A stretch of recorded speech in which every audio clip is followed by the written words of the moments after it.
Oi, gente, boa noite. Boa noite, minhas amigas da TV 247. Boa noite, meus amigos da TV 247. Eu sou Aquiles Lins, é de Tudo 247. Estou aqui hoje substituindo o Leonardo Atush no Léo ao Quadrado, dessa segunda-feira, 29 de abril de 2019.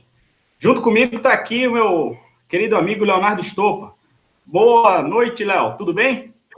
Boa noite, Aquiles. Como é que estão as coisas? Boa noite a todas as pessoas ao redor do Brasil. Aquiles, você já matou alguém hoje?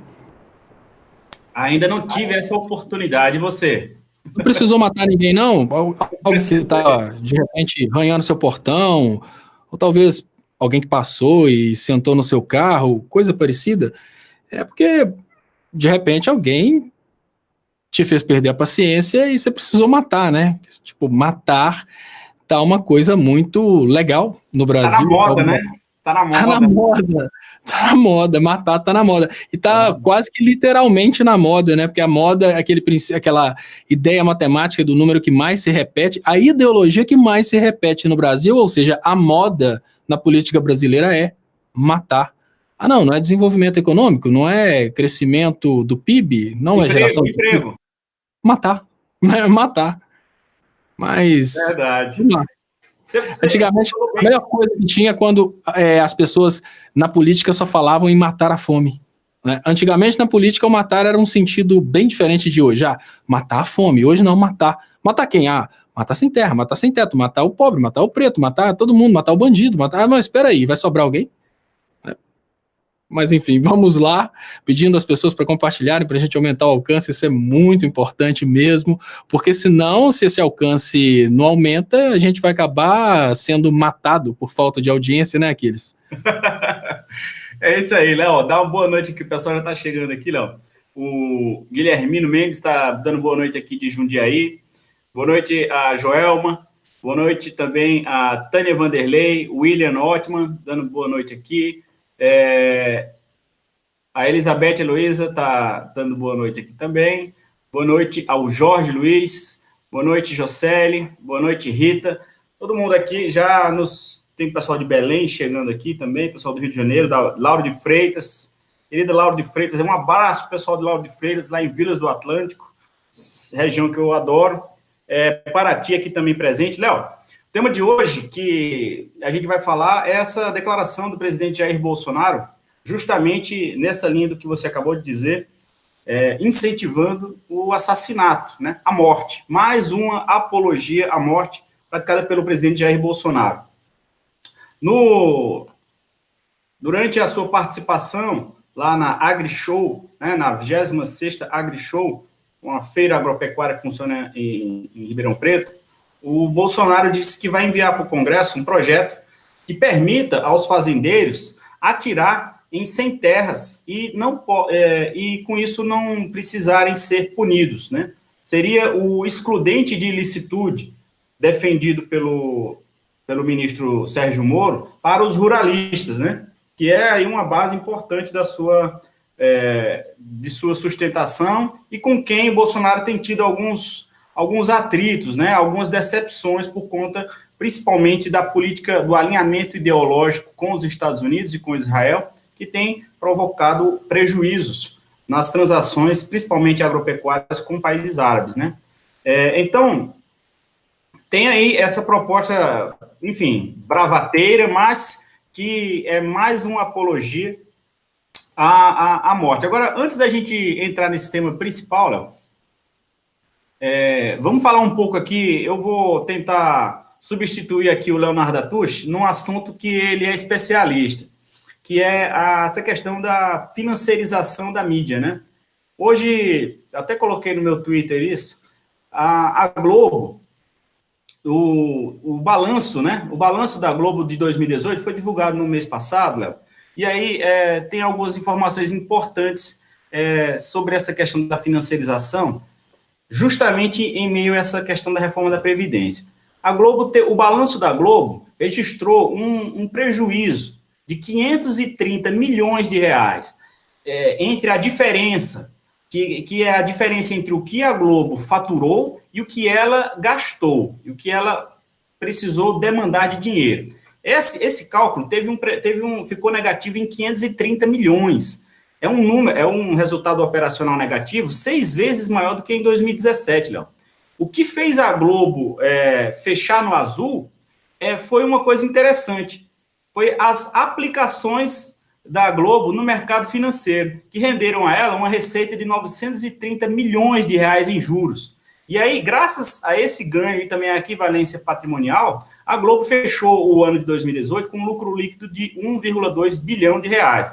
E ainda assim, esse valor é 35% menor do que o mesmo período, o resultado de 2017, né, do ano anterior. Então, ou seja, a Globo, Léo, tá ganhando cada vez mais dinheiro na Bolsa, né, no mercado financeiro, e cada vez menos na sua atividade fim. O que você acha que isso tem a ver com a reforma da Previdência? É estranho, né? Então, Aquiles, isso tem a ver com a redução do PIB do Brasil, isso tem a ver com a redução da empregabilidade, isso tem a ver com a redução do Brasil para a condição de um país pouco produtivo. À medida em que os grandes empresários vão tirando dinheiro da economia que gera emprego, da economia que produz, da economia que gera PIB e começam a colocar o dinheiro na renda, essas pessoas estão tirando o dinheiro que antes estava produzindo coisas para o Brasil vender, um dinheiro que antes estava produzindo para gerar empregos, um dinheiro que antes estava movimentando a economia, e é muito importante que o dinheiro que antes estava nas empresas gerando emprego, multiplicando a economia, era exatamente o dinheiro que fazia com que os funcionários recebessem salários, aplicassem no mercado local e fazia a economia girar. A forma como o Brasil está sendo gerido hoje é uma forma de processo de autodestruição, porque à medida em que os grandes empresários vão tirando o dinheiro do comércio e da indústria para colocar esse dinheiro diretamente na renda, nós temos uma situação na qual chegaremos a um ponto em que o Estado brasileiro não vai mais conseguir remunerar essas pessoas que tiraram o dinheiro do comércio e da indústria para colocar esse dinheiro na renda. O que aconteceria na prática? Vamos imaginar que nesse primeiro momento grandes empresários estão fazendo isso. É importante a gente destacar os empresários mais conhecidos, mas lembrando que eles são só a ponta do iceberg, ou seja, eles são só a parte visível porque são muito conhecidos. Lembrando que o Zema, assim que percebeu a eleição do Bolsonaro, ele vendeu uma rede de postos de combustíveis aqui em Minas Gerais por 500 milhões de reais. Então estamos falando de uma pessoa que tirou 500 milhões de reais do comércio e colocou esse dinheiro na renda. Da mesma forma, nós temos um colega dele de partido, que é o Amoedo, que tirou 300 milhões de reais do comércio e da indústria e colocou também na renda. Temos esse exemplo da Rede Globo, que está lucrando mais com a renda do que com a sua atividade fim. Qual que é o grande problema disso? O grande problema é que a renda só é rentável se tiver alguém para pagar por essa renda. Então o governo só vai ter condições de pagar juros, só teremos condições de pagar juros como brasileiros ou como governo, a partir do momento em que tivermos produtividade, para que essa produtividade gere uma sobra para pagar a remuneração de capital.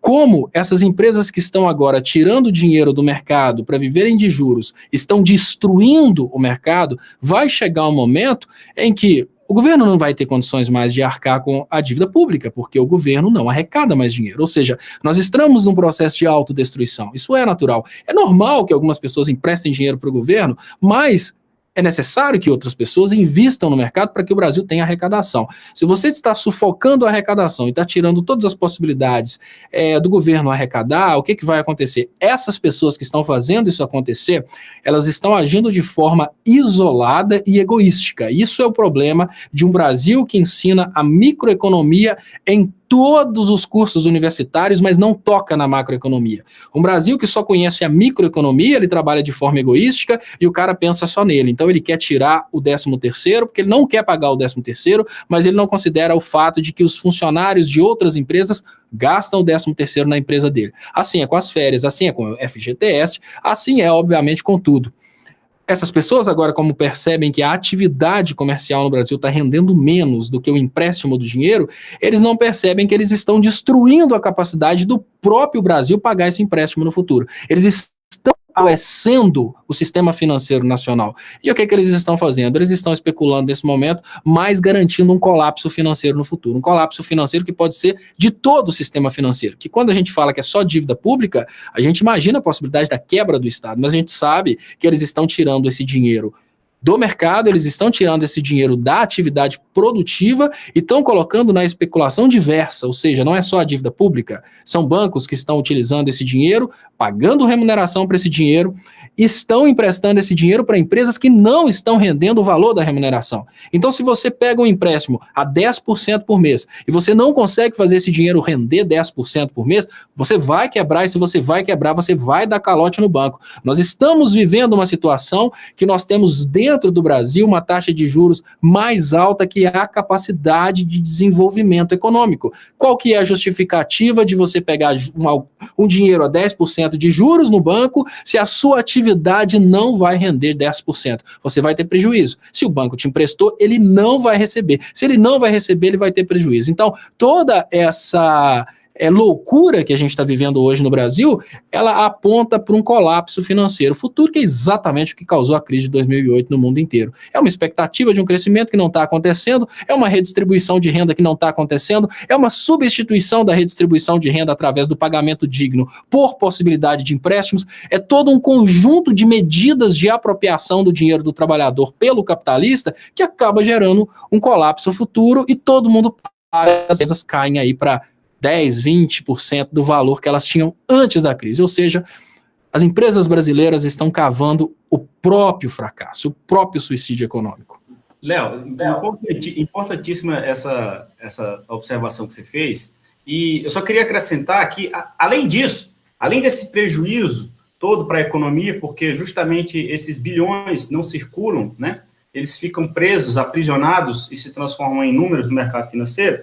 Tem também a questão da própria perda de espaço, do próprio enfraquecimento da Globo na sua atividade final, na sua finalidade, no seu propósito de existir. A Globo está em queda livre.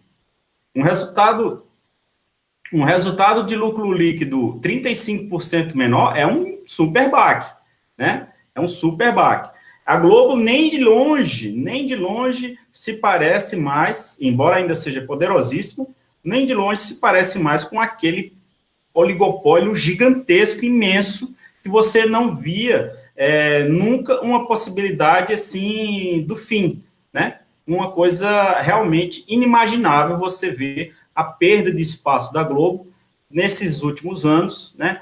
E em grande parte graças a esses mecanismos que fazem com que a gente está conversando nesse momento aqui com você e com os nossos seguidores e seguidoras da TV 247. Tem muita gente dizendo aqui, Léo, por exemplo, o João Batista Nery diz, eu uso a minha TV só para entrar no YouTube às vezes.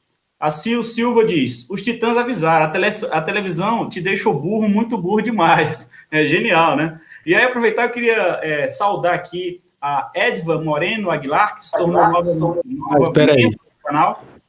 Já que falou do Titãs, eu tenho que falar um detalhe importante. Deixa eu só agradecer aqui a Edva.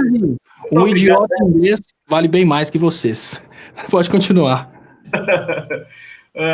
Obrigado pela sua inscrição, por você ter se tornado membro aqui com a gente. Mandar um abraço aqui para o Francisco Gledson Barros Pereira, lá de Ipubi, em Pernambuco, lá no sertão de Pernambuco. Dizer para você, Gledson, que minha primeira capa de jornal como fotojornalista foi cobrindo uma chuva muito grande que deu aí na região de Ipubi, num distrito chamado Serrolândia, e destruiu várias casas, e eu fui lá cobrir para o Jornal do Comércio. Isso acabou sendo manchete principal do jornal num dia de domingo aí. Então, um abraço a todo o pessoal aí de Ipubi.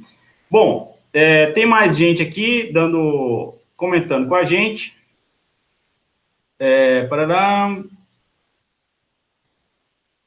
Bom, a Salete está pedindo aqui para a gente comentar o tema principal. A gente não falou ainda, Salete, sobre essa proposta do Jair Bolsonaro, né, que pretende liberar praticamente a matança de trabalhadores sem terra em fazendas invadidas, né?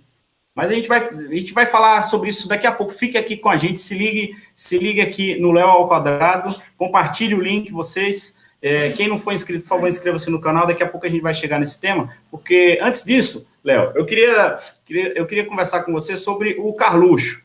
O vereador Carlos Bolsonaro foi ao Twitter agora há pouco e fez uma espécie de desabafo, assim, em relação à comunicação do governo do pai dele, né? O Carluxo, todo mundo sabe, foi responsável ali pela comunicação do presidente, indicou várias pessoas para a Secretaria de Comunicação, né, que depois passou para o comando do general Santos Cruz, e agora ele está fazendo aqui algumas críticas, dizendo, disse o Carluxo, abre aspas, vejo uma comunicação falha há meses da equipe do presidente com o público. Tenho literalmente me matado para tentar melhorar, mas como muitos, sou apenas mais um e não pleiteio e nem quero máquina na mão. Veja que cinismo. Continua o Carluxo. Infelizmente, é notório que essa esperança perde oportunidades ímpares de reagir e mostrar seu bom trabalho. Perder é fácil, recuperar é quase impossível. Não espero o bom senso de quem não tem, apenas, mais uma vez, a verdade. O Brasil vencerá. E essa declaração do Carlos Bolsonaro, Léo, ela veio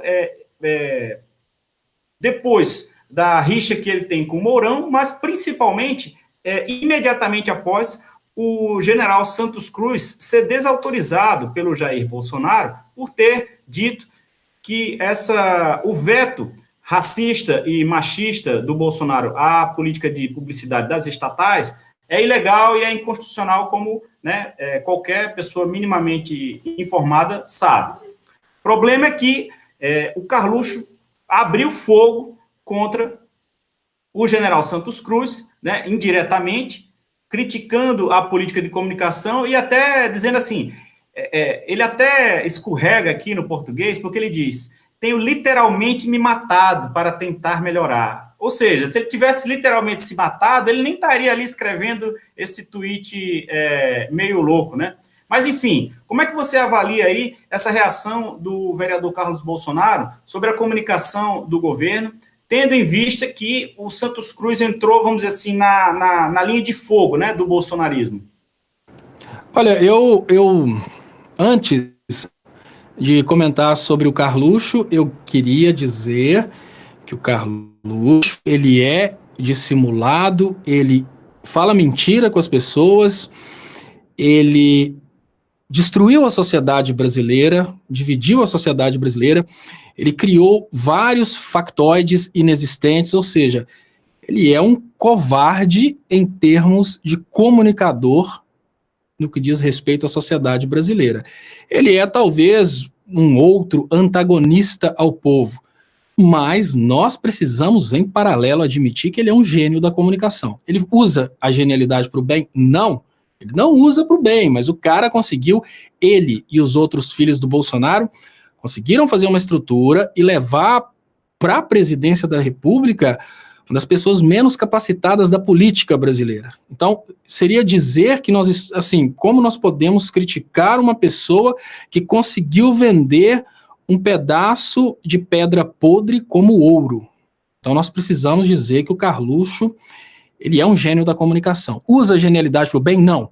Mas a primeira coisa que a gente tem que fazer é admitir o tamanho do inimigo. Olha, os Estados Unidos são a maior potência militar do mundo. Eles usam esse poder militar para o bem? Não, absolutamente não. Eles usam isso para matar crianças, para fazer desgraças ao redor do mundo. Mas eles são capacitados, eles são a maior potência militar do mundo.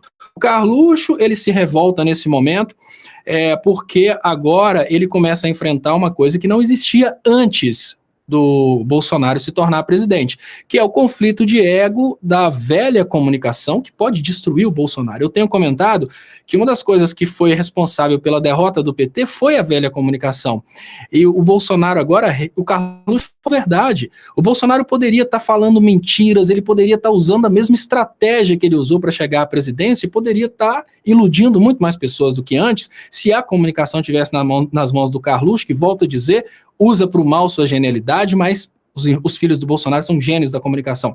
Quem achar que não é, quero que vocês me expliquem como que pessoas que pregam morte, que pregam mal, que só estão fazendo propostas incompatíveis com os interesses do povo brasileiro, conseguiram se perpetuar da política dessa forma. Então, onde vem a revolta do Carluxo? Olha, ele é, apesar de novo, apesar de feiozinho, filho mais feio, apesar de todas as críticas, ele é um cara que tem a manha em alienar pessoas, e é isso que importa na comunicação política dos dias de hoje, e ele não está tendo reconhecida a sua capacidade, e ele não está tendo reconhecida a sua importância na eleição do Bolsonaro.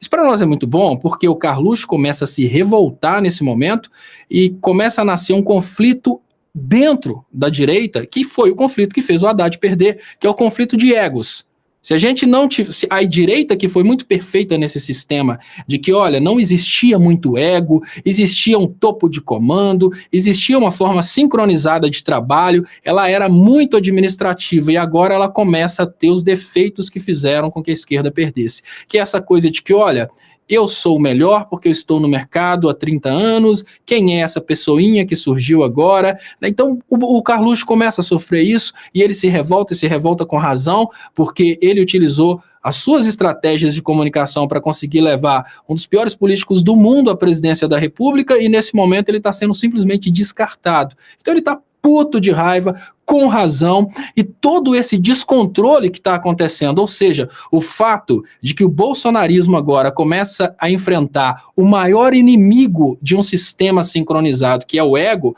pode ser mais uma oportunidade. Carluxo, Putinho de um lado, os grandes tradicionais começando a fazer merda do outro, porque eu volto a dizer, os grandes tradicionais não sabem comunicar com a juventude como o Carluxo sabe, como os bolsonarianos sabem, e pode ser que isso seja exatamente o início de um problema interno de ego na comunicação do bolsonarismo, e esse início de problema pode ser aproveitado pela esquerda. O grande problema é o seguinte, esse conflito de ego que começa a nascer dentro do bolsonarismo e começa a descontrolar e começa a fazer com que os tradicionais deixem de reconhecer a importância do Carluxo na comunicação do Bolsonaro, na comunicação alienante no Brasil, é um problema que, infelizmente, existe na esquerda e a esquerda não soube superar. Ou seja, essa doença começa a contaminar o bolsonarismo, mas ela ainda não foi curada na esquerda. A esquerda continua agindo dessa forma. Não, eu sou tradicional, eu que sei mais, eu tenho cabelos brancos, quem é aquela pessoinha, quem é aquele bobo, né? Não vamos escutar aquele idiota, porque ele é só um idiota e aí vai e perde. Mas é uma oportunidade pra gente, mas ele tá com razão. Precisamos admitir que ele tá com razão. Os caras conseguiram se perpetuar na política, os caras conseguiram se passar como honestos, os caras conseguem até hoje criar uma expectativa na cabeça do povo de que eles são os políticos mais honestos. E cadê o Queiroz? Né? Ah, mas por que do cheque da Micheque? Ninguém sabe explicar, mas ninguém também quer saber, por causa do poder de comunicação. E não é o poder de comunicação da velha política que está com o Bolsonaro agora, é o poder de comunicação do Carluxo e companhia. Agora eles começam a ser desprezados, começa a nascer esse clima de ego dentro do bolsonarismo e é uma oportunidade para ser explorada. Muito bom. O Carluxo, inclusive, tem um histórico aí de conflito, né? A história dele é um pouco trágica, eu diria assim, porque ele foi, a mando do pai, colocado em confronto com a mãe por uma vaga na Câmara de Vereadores no Rio de Janeiro, quando ele tinha 17 anos, né? Isso até foi registrado pelo presidente da Câmara, o Rodrigo Maia, que disse que isso deve ter causado alguma coisa nele, algum problema nele, né? Enfim, mas o fato é que o Carluxo abriu fogo aí contra o general Santos Cruz ao criticar a comunicação do governo Bolsonaro. A Verônica Vidal está dizendo aqui, esse Carlixo é um lixo de comunicação, Léo, é um lixo ambulante e limitado intelectualmente. E ela diz aqui em outro comentário, diz que ele tem deficiência cognitiva, né? Mas eu entendo que o Léo Stoppa está dizendo aqui, justamente porque, apesar dessa deficiência cognitiva, né, o Carluxo comandou as redes sociais do Jair Bolsonaro durante todo o período de crescimento dele, e foi as redes sociais aliadas à indústria de fake news e de mentiras disseminadas pela internet que foi decisivo, foi fundamental para a eleição do Jair Bolsonaro, né? Léo, vamos falar aqui um pouco sobre as eleições na Espanha. Ontem teve eleições gerais lá na Espanha. Você deve ter visto lá que o PSOE, os socialistas, partido do Pedro Sánchez, saiu vencedor, né? Conquistou 132 cadeiras. O PP, que é uma espécie de PSDB de lá, foi dizimado, né? Caiu pela metade. E teve também uma ascensão menor do que o previsto do partido Vox, de ultradireita lá. O Pedro Sánchez não conseguiu ainda maioria para governar, mesmo se aliando ao Podemos, que conquistou, caiu também na sua representação na Câmara, lá na Espanha, acho que ele tinha 65 cadeiras e caiu para 42. Só o PSOE e o Podemos não são capazes de formar uma coalizão que garanta maioria no Congresso. Daí eles vão ter que se aliar a alguns partidos menores. Alguns deles, partidos que defendem a questão nacionalista lá da Catalunha, né? Alguns deles que defendem até o separatismo. Eu queria que você fizesse, comente aí a eleição da Espanha, e também teve um episódio interessante, que foi a eleição de uma brasileira, né? A sergipana, a nordestina, Maria Dantas, que foi eleita lá pelo Partido Esquerda Republicana da Catalunha, que está lá e já mandou um recado para o Bolsonaro dizendo que o primeiro recado dela é Marielle vive. Né? Então, assim, tem um Brasil lá representado na ala progressista também. Sim, Aquiles, olha, as eleições na Espanha, elas já começam a mostrar que o ciclo eu nem diria da extrema-direita, tá, gente?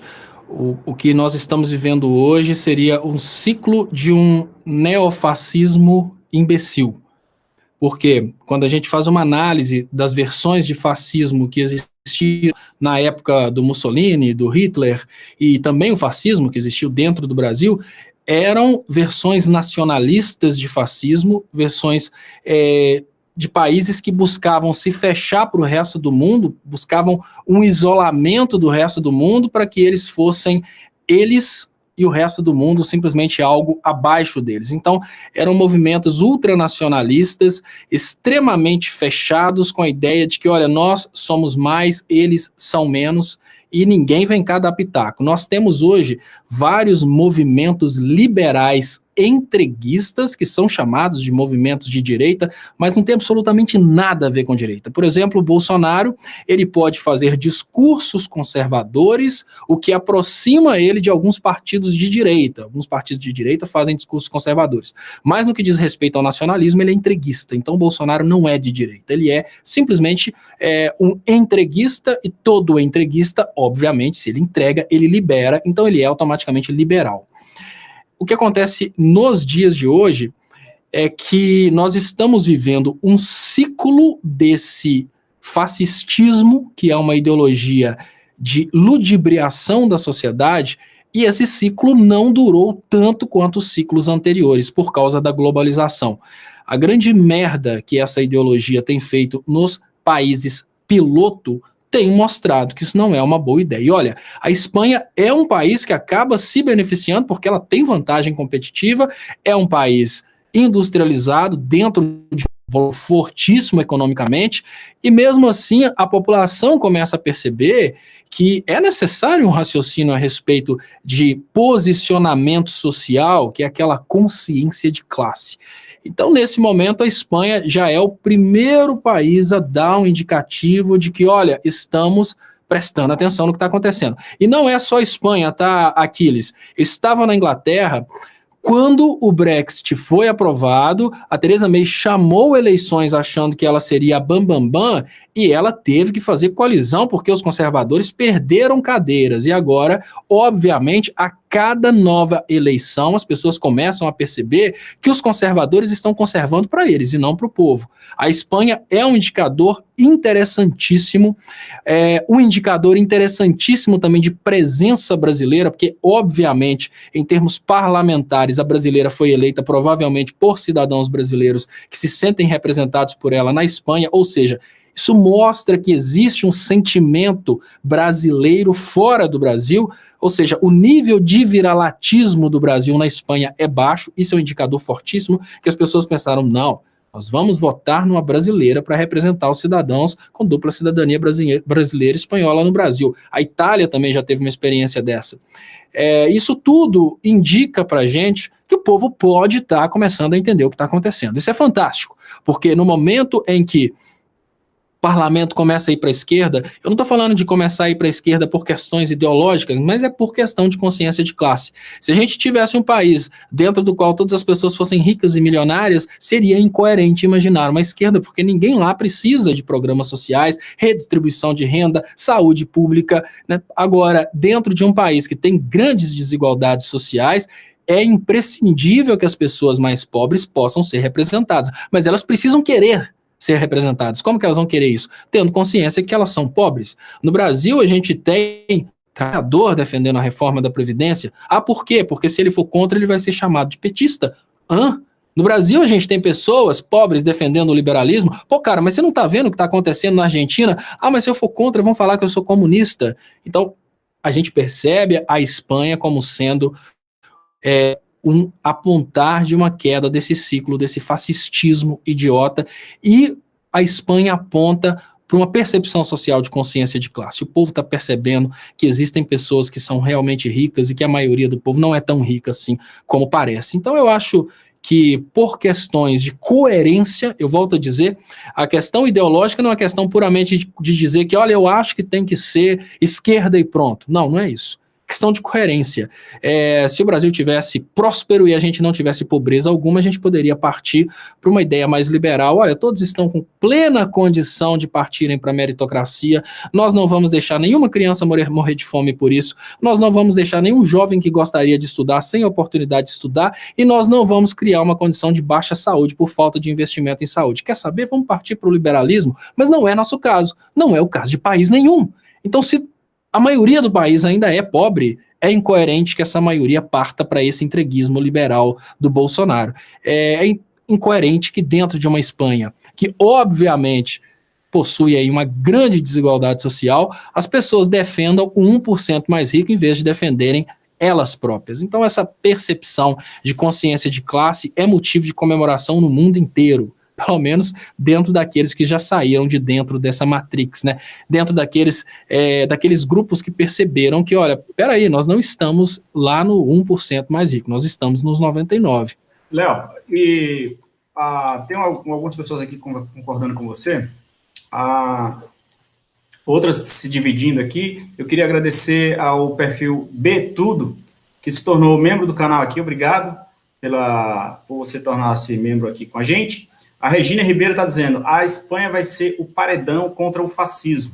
E a Cida Ferreira está lembrando aqui que a brasileira eleita para o Parlamento Espanhol disse que vai lutar para deixar claro o que está acontecendo no Brasil, né? E lembrando também que o Pedro Sánchez, que é o atual primeiro-ministro espanhol, líder do PSOE, já se manifestou em defesa da liberdade do ex-presidente Lula. Né? O Pedro Sánchez já veio aqui no Brasil, se encontrou com Lula no Instituto Lula, acho que foi em 2017 ou 2016, né? Durante uma manifestação lá em Barcelona, ele segurou um cartaz onde estava escrito Lula livre, isso aí é amplamente divulgado, né? Já manifestou interesse em copiar, em replicar na Espanha algumas políticas sociais dos governos Lula implantadas no Brasil, né? Então a gente tem aí um fã de Lula que está caminhando para para governar a Espanha para um segundo mandato, né?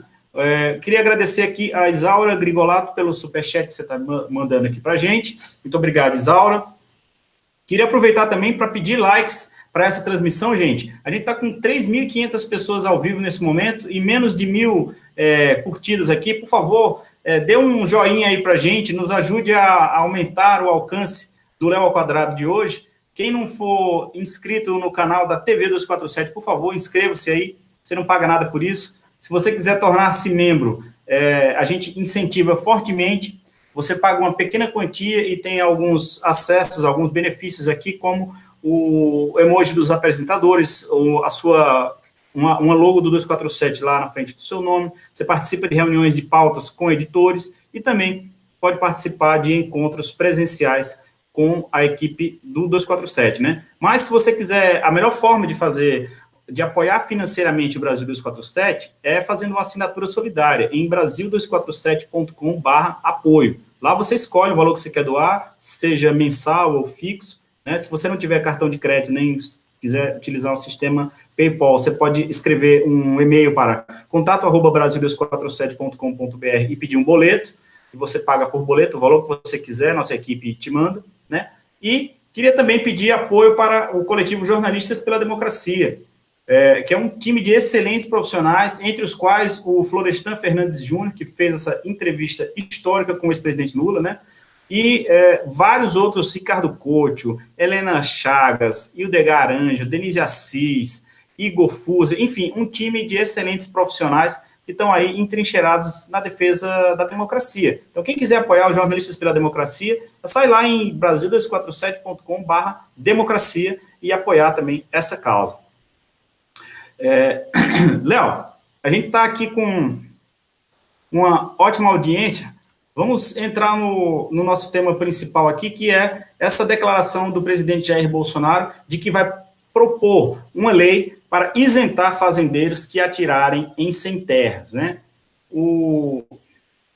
A proposta dele é o seguinte: o Bolsonaro participou lá, como a gente falou no início do programa, da 26ª AgriShow, né, que é uma feira agropecuária que funciona em Ribeirão Preto, que acontece todo ano, e lá ele disse que quer criar uma espécie de excludente de ilicitude para os ruralistas, que permitam que os ruralistas assassinem pessoas que são qualificadas como invasores, a maioria deles trabalhadores sem terra, que invadirem propriedades improdutivas, né? E aí, diz o Bolsonaro aqui, eu vou ler o que ele disse lá na AgriShow, abre aspas. Tem um projeto que vai dar o que falar, mas é uma maneira de ajudar a combater a violência no campo. Veja bem, ajudar a combater a violência no campo. Ao defender a sua propriedade privada ou a sua vida, o cidadão de bem poderá entrar no excludente de ilicitude, ou seja, ele responde, mas não tem punição.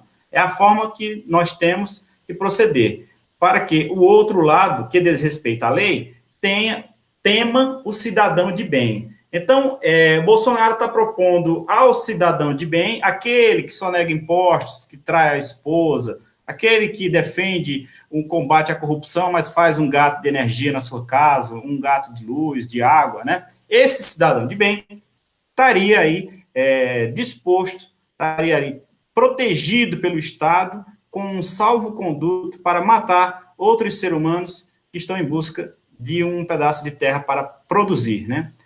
Como é que você vê essa nova proposta aí? Você acha que isso pode vir a ser algo mais do que uma bravata? Isso pode se transformar numa autorização legal? Olha, Aquiles, estamos vivendo momentos extremamente sombrios. Nós precisamos começar dizendo que isso é impossível no Brasil frente à atual Constituição. Isso é completamente incompatível com a Constituição, porque a Constituição ela é clara no sentido de dizer que o princípio basilar, o princípio mais importante da Constituição é a dignidade da pessoa humana. Mas o Bolsonaro, ele utiliza isso como populismo. Qual que é a ideia populista do Bolsonaro? E hoje os movimentos não conseguiram perceber ainda o que está acontecendo. Veja bem, o Bolsonaro faz esse populismo, que através desse populismo, ele consegue dizer que o cidadão de bem vai sempre poder se proteger do bandido. É incompatível com a Constituição, porque a nossa Constituição, ela valoriza, ela dá pesos para as coisas. E o peso maior que a Constituição visa resguardar, né, o bem maior que a Constituição visa resguardar, é a vida. Então, uma pessoa jamais, sob hipótese alguma, pode matar outra pessoa para salvar um patrimônio. Olha, uma pessoa está entrando na sua casa, aquela ideia de que não, a pessoa está entrando na sua casa, é a sua residência, pode meter bala. Não existe isso. Se você não conseguir provar que você estava agindo em legítima defesa sua, e olha, legítima defesa tem condição de excesso, né? Se você não conseguir provar que você estava agindo em legítima defesa para você não morrer e não por causa do seu patrimônio, a Constituição, ela garante que o peso da vida do bandido ainda é maior do que o peso do seu patrimônio. Isso causa muita revolta do povo.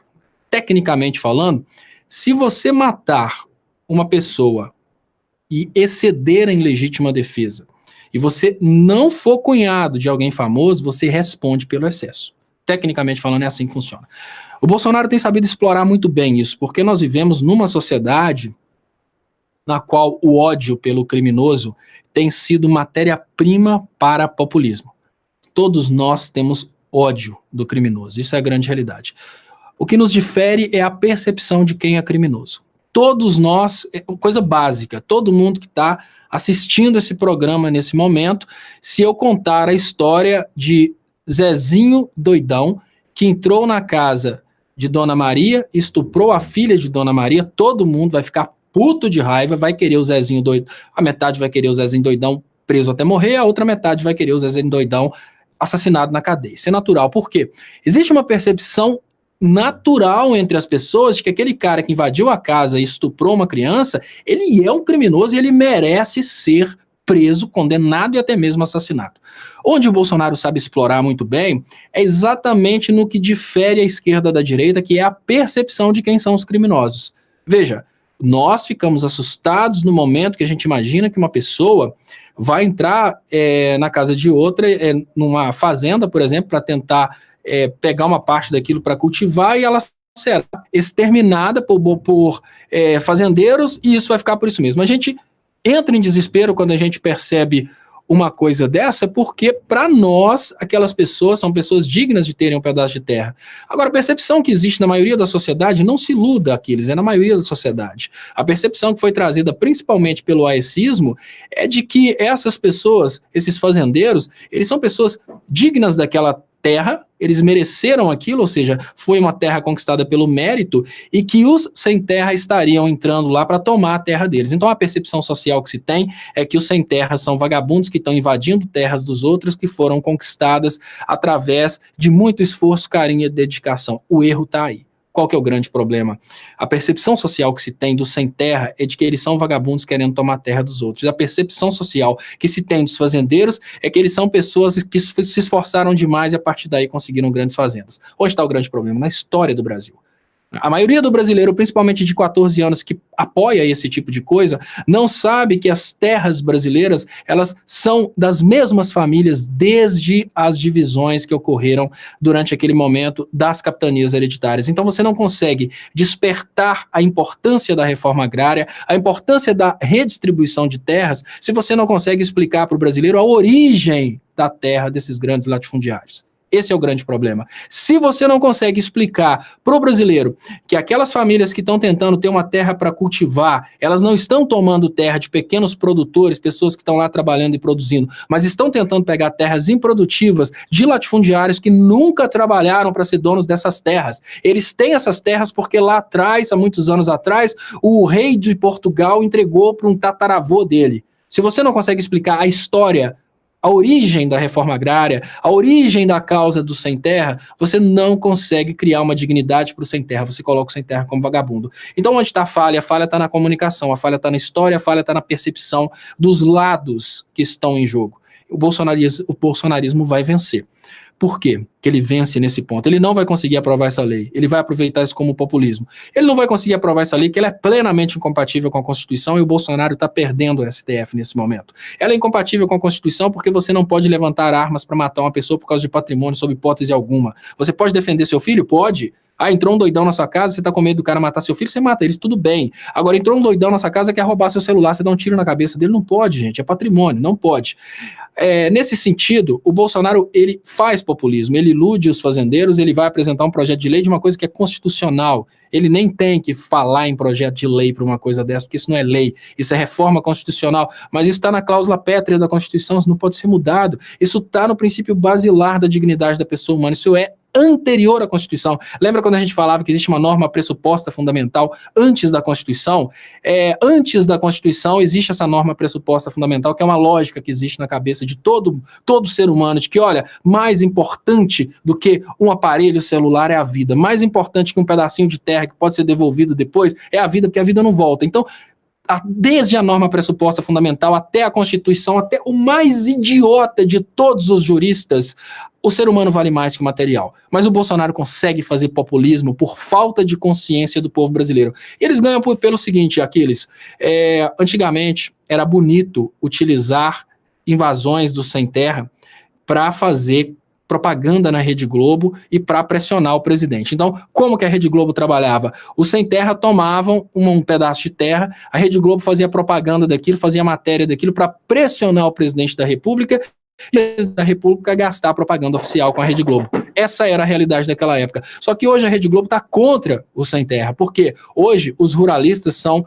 obviamente, anunciantes da Rede Globo ou acionistas da Rede Globo. Então, a situação se inverteu. Os sem terra que antes faziam pressão com emissora de televisão do lado deles, porque eles estavam sendo usados de massa de manobra para pressionar a presidência da República para liberar a propaganda oficial, hoje eles não têm ninguém. A única coisa que eles tinham era uma esquerda que antes era mais unida. Hoje essa esquerda não existe mais. Significa que os movimentos sociais devem parar de ocupar terras? Sim. Enquanto eles não conseguirem tirar o Lula da cadeia, eles não devem se dedicar a ocupações de terras, porque nós estamos vivendo um momento em que a história deles está sendo distorcida. A legitimidade do que eles fazem está sendo distorcida. O nosso jovem de 14 anos não tem noção do que é o movimento sem terra. O nosso jovem eleitor do Bolsonaro tem certeza que os sem terra são criminosos. Eles têm certeza que os latifundiários conseguiram as terras por mérito. Como é que você consegue reverter isso? Você consegue reverter isso através do debate político. Como é que você consegue trazer de volta o debate político? Assumindo uma pauta lógica, que é o Lula livre. Se os sem terra continuarem com pauta de invasão no governo liberal, eles vão tomar chumbo. É por isso que eu falo, a esquerda tem que parar de se dividir em milhões de pautas e partir para o Lula livre. Eu acho que todo o trabalho hoje tem que encontrar do Lula livre, inclusive o trabalho daqueles que querem terras para cultivar, porque num governo liberal, a única terra que essas pessoas vão conseguir é uma terra a 7 palmos da superfície, que realmente nós estamos no governo da morte. Interessante que você falou aí, Léo, e sobre essa questão de sintetizar na defesa da liberdade do ex-presidente Lula as pautas principais, ou melhor, todas as lutas da esquerda, combina um pouco do que o Breno Altman, o jornalista Breno Altman, acabou de falar no programa dele, né, e, ao comentar a entrevista do Lula, e comparou com a questão do Mandela, né? A defesa da liberdade do Mandela, ela acabou sendo a síntese da mudança de regime da África do Sul, do apartheid, para uma democracia, né? Então, a defesa da liberdade do ex-presidente Lula acaba sendo também o elemento que sintetiza, que reúne, que simboliza todo o restante das lutas, né, da esquerda e também do povo brasileiro. Queria agradecer aqui ao Chacal Siqueira, perfil Chacal Siqueira, pelo superchat, né? E falando em Lula, Léo, eu não podia deixar de falar sobre isso. A gente vem falando aqui no final de semana, durante o Boa Noite, que eu apresentei, mas a entrevista do ex-presidente Lula ainda repercute, ainda causa, tem efeito devastador. Tem várias pessoas aqui dizendo que a eleição influenciou o resultado das eleições lá na Espanha, pelo fato do El País ter divulgado e ter tido uma leitura muito grande, né? O vídeo do Lula foi o vídeo mais assistido da plataforma do El País no mundo, um dia antes das eleições gerais da Espanha, né? Então, eu queria... Saiu hoje uma matéria no site do jornal GGN que diz que as visualizações da entrevista do Lula no YouTube e no Facebook, né, seja links completos ou trechos, já somam 10 milhões de visualizações. Então, a entrevista do Lula está tendo uma massificação muito grande. A palavra do Lula está ecoando, né?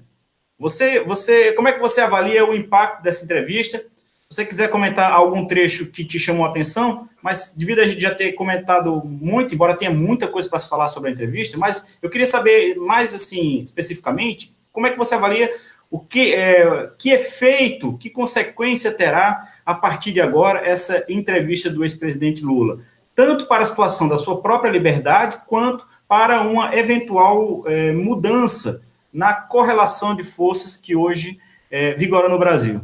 E se você acha que teve alguma relação com a vitória do PSOE lá? Olha, Aquiles, eu acho que a eleição da Espanha foi mais influenciada pelo Bolsonaro do que por Lula. Porque você oferecer uma coisa boa É uma coisa, porque os outros têm dúvidas se aquela coisa é boa. Agora, você provar que uma coisa ruim é outra. O Bolsonaro conseguiu desmoralizar esse fascistismo de direita, né, esse liberalismo fascistoide, no mundo inteiro.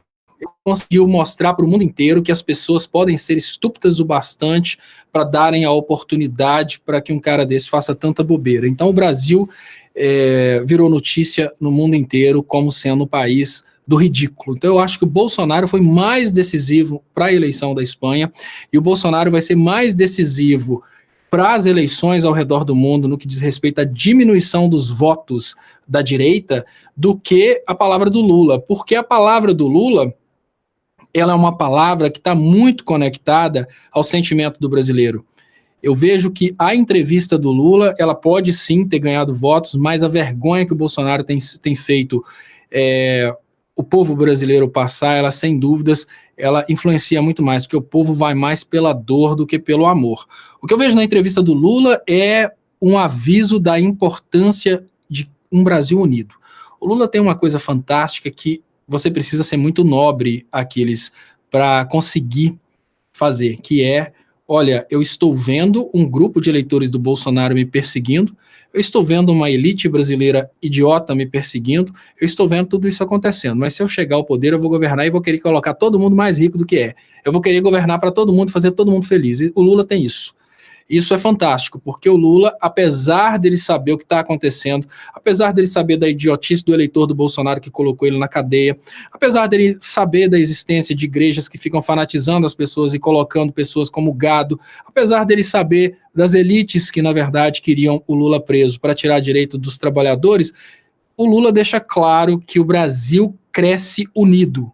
O Lula não fez um discurso semelhante ao do Bolsonaro, do tipo que, olha, precisamos metralhar a direita e retomar o poder. Não, o Lula fez pelo contrário, olha, precisamos voltar a ser o Brasil, direita e esquerda é só um detalhe. Isso que é o mais importante. Eu acho que essa capacidade do Lula de unir o povo e não demonstrar rancor pela idiotice feita é uma coisa muito importante. Ele pode até demonstrar, para você ver a nobreza do Lula. E eu falo sempre, a melhor forma da gente saber o que fazer é esperar o Lula dar uma notícia, porque ele sempre vai ter uma forma mais inteligente, mais nobre de resolver os problemas. A nobreza do Lula é tão grande que ele não guarda rancor do bolsominion. Ele pode até, obviamente, criticar os algozes, mas ele não critica o bolsominion, ele não vê um bolsominion como problema, ele não chama a população brasileira de idiota, que é uma coisa que a gente acaba perdendo a paciência e fazendo. Então eu acho que o Lula consegue fazer uma coisa que é, nesse momento, imprescindível para a sociedade brasileira, que é ressocializar a sociedade num bloco só. Nós temos uma sociedade dividida, nós temos uma esquerda. Primeiro, nós temos uma grande divisão no Brasil, petróleo, coxinha, direita, esquerda, seja lá o que for, mas é uma grande divisão. E aí nós temos um problema sério. O bloco de direita unido para criticar a esquerda, sem objetivo nenhum, só para criticar a esquerda. Por outro lado, o bloco de esquerda totalmente fragmentado em várias ideologias, vários posicionamentos, vários direcionamentos. Então, enquanto a esquerda está unida no sentido, enquanto a direita está bem unida no sentido de criticar a esquerda, prejudicar a esquerda está toda fragmentada sem saber o que fazer. E o Lula chama atenção para a importância da união dessa esquerda, não para destruir a direita, mas a união da esquerda para fazer de novo um novo Brasil unido. Ou seja, a finalidade do Lula não é fazer com que essa esquerda vença a direita e utilize o seu poder de vitória para aniquilar a direita, muito pelo contrário. O Lula quer que essa esquerda se una numa só direção e conquiste essa direita para ir um Brasil inteiro numa só direção. Isso dele é fantástico, isso dele é inigualável, e é por isso que eu falo que eu não consigo ver saída para o Brasil diferente de libertar e colocar no poder uma liderança desse nível. Porque, olha, é muito agradável, deve ser muito agradável você abrir a boca e falar: eu sou o presidente da República. Agora, quando você pergunta para mim se você fosse o presidente da República, o que você faria? Olha, eu não faria 1% do que o Lula tem condições de fazer. Eu não ia tentar ser o orgulhoso, eu ia chamar o Lula para, obviamente, ser o cara que ia tomar as decisões. Porque você tem que admitir, Aquiles, da mesma forma que você tem que admitir, às vezes, que você não consegue colar um azulejo na sua cozinha, por mais que possa parecer uma coisa fácil quando você vê a pessoa fazendo, e você tem que chamar quem sabe. A presidência da República é a mesma coisa. Pode parecer que é muito fácil. Ah, o poder, eu vou gritar e as coisas vão acontecer. Não, tem toda uma técnica, uma preparação, um dom. Quem sabe não seja um dom divino de praticamente ser o único que conseguiu fazer o PIB Brasil crescer naquele ritmo, diminuir desigualdade social e diminuir desemprego. Então eu acho que o Lula, ele consegue fazer o Brasil ser Brasil de novo. Léo, deixa eu ler uns superchats aqui, que senão vai sair. O Carlos Gil está dizendo aqui, boa noite, presidente Lula, Lula livre. E o perfil Chacal Siqueira está dizendo aqui, detração da pena e lei, artigo 42 do Código Penal. Breno Altman disse que era tese e se enganou. É lei, veja Código Penal, artigo 42. Está dado o recado aqui. Chacal, eu acho que ele deve estar se referindo aos dispositivos que garantem que o Lula deixe a prisão, né, na condição, ou pelo menos progrida para o regime semiaberto. Imagino que deva se referir a isso. A Severina Galdini está dizendo, Lula é grande, é gigante, um grande estadista.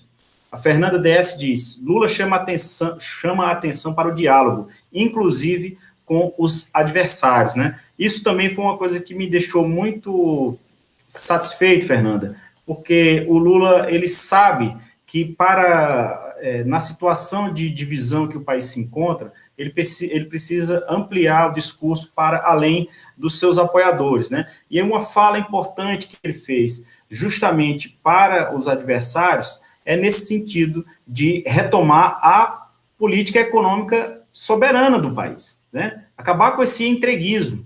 E também, acho que interessante também a atenção que o Lula dispensou para as Forças Armadas ao dizer que ele quer saber qual é o motivo de tanto ódio das Forças Armadas, sendo que foi durante os governos dele e da presidente Dilma que as Forças Armadas conquistaram aí um avanço tecnológico orçamentário, né, de reequiparação de equipamentos, de tudo, né, jamais visto em outros governos. Então, o Lula teve esse mérito também de conseguir falar para o público que é oposição a ele, né? Sem falar que ele encheu o país de alegria, de emoção, de esperança, né? Todas as pessoas que acreditam que o Brasil deve ter um futuro melhor, tenho certeza que ficaram felizes ao ouvir e ver a palavra do ex-presidente Lula, né? Bom, temos aqui ainda alguns minutos. Léo, queria que você fizesse aí as suas considerações finais. Você vai ter live hoje às 10h30. Como é que está a sua programação? Antes disso aqui, queria agradecer a Dulcinea Ramos, que mandou um superchat dizendo Lula é o renascimento da civilização. Olha que coisa maravilhosa. Fala, Léo. Fala, Aquiles. Eu volto às 10h30 da noite com o programa Léo Stoppa ao vivo. E gostaria de pedir às pessoas aí que, se puderem participar comigo às 10h30. O Léo Stoppa ao Vivo é um programa no qual eu faço normalmente comentários que são trazidos pelas pessoas. Então, as pessoas mandam as perguntas, eu faço respostas, as pessoas participam, eu leio as participações.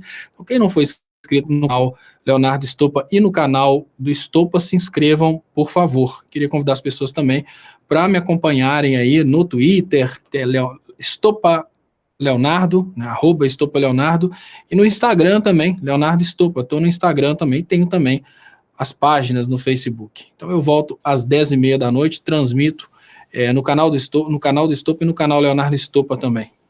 Legal. Obrigado, Léo. É sempre um prazer fazer o Léo ao Quadrado aqui com você.